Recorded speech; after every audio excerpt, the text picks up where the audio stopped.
Hello, I'm Amanda Bouldin. I'm also a state representative. But because we only get paid $100 a year, I'm here in sweatpants because I don't care. So I'm a Manchester rep, and I've been in the State House for about a decade now, and at 39 years old, I'm one of the youngest people in the building. We have 400 state reps in New Hampshire.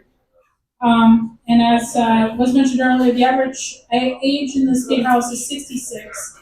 That's the average. You guys took math class. You know that if that's the average, that means a lot of numbers are way higher than that. We have people in their 90s in the State House.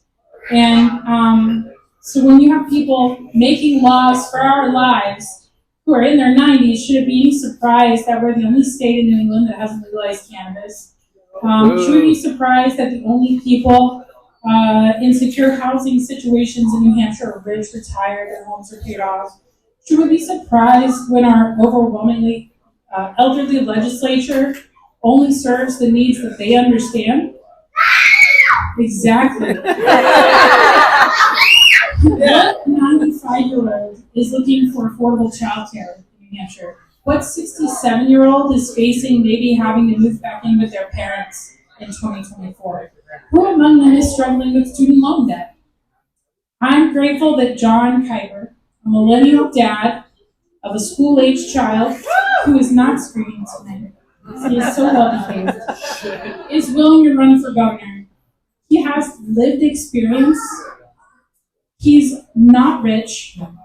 He's far from retired. I don't even know if he has a 401k. Probably not. And in my opinion, John's candidacy for governor is an act of revolution. I'm tired of a government full of old, rich people, and in my opinion, it's time for Gen Xers, Millennials, and Gen Zs to take over. The rent is too damn high, and the reps are too damn old. But the reality is they're not going to give up their power. We have to take over. So I hope you'll run for office. If any of you are interested, even remotely, hit me up at Jared Says kind of thing. But if anything, I hope tonight you'll make a donation to John's campaign, because when you are just a normal guy running a restaurant in a small town in New England, millionaires and billionaires don't come running throwing cash at you. They want someone who's going to pull the strings they need pulled. They want someone who's going to serve their interests at our expense.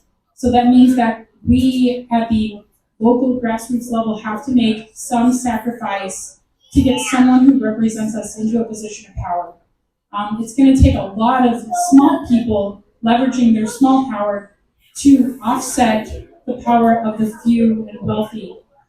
And so you can donate using any of the QR codes over here at the merch table. You can take some merch if you donate, whatever you want to do. There's prices, but frankly, if you know John, you know that he doesn't care. And I hope in September you'll vote for John in the Democratic primary. That's September 10th. And I'm going to pass around a sign-up sheet if you would like to get on the email list and or volunteer.